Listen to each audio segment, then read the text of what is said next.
Today we're going to talk about rounding. This is a review lesson, and we use the rounding rhyme that we've learned before. Locate your number, look right next door, 5 or higher, add one more, 4 or lower, just ignore. When we round numbers, we need to think about if it's before or after the decimal, to the left or the right. And in this case, the first one we have underlined the hundredths place. So we're going to round to the hundredths place. I underline the hundredths place. I draw my vertical line to remember nothing to the right gets put onto the number. And I look at the 3. Well, that's lower than 5, so I'm just going to ignore it. My final answer is 15 and 55 hundredths. The next one is a whole number, 4. It's in front of the decimal, but I still need that tenths place to tell whether I'm going to round up or keep it the same. So I draw my line and my arrow. 8 is larger than 5, so I'm going to take the 4 and round it up to a 5.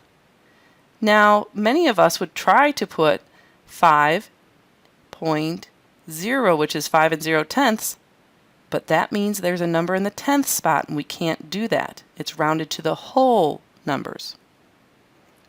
The next number is rounded to the thousands place.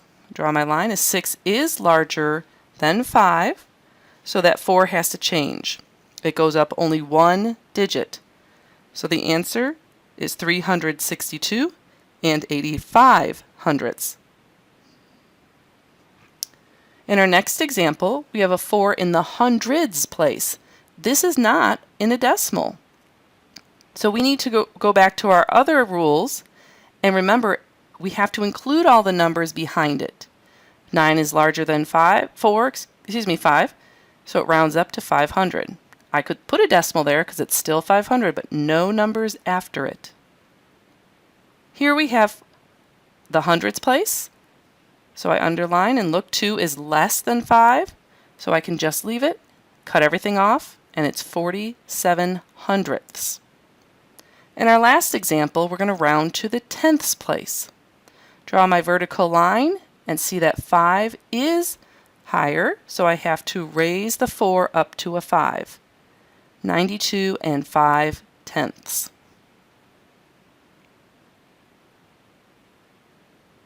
Here I'm going to write down 4 examples. Please copy these into your notes and round them to the underlined place value. Pause the video and try them on your own. Once you are completed with the 4 of them, please continue the video to see how they are solved. If you have a question or you're not sure how to answer one, please make a note of it so we can discuss it in class.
Let's go ahead and solve these.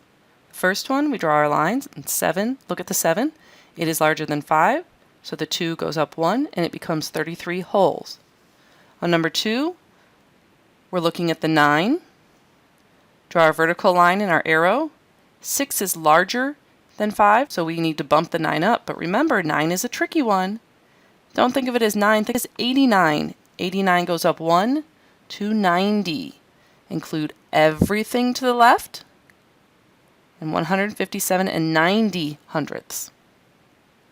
Number 3, we round again to the whole number. The 1 is less than 5, so I leave it alone. And rounded, it is just 5. Number 4, this one I round to the hundredths in. Look back and 7 is larger than 5, so the has to round up. And I get 15 hundredths. Great job. If you have any questions, make sure to write them down and ask during class.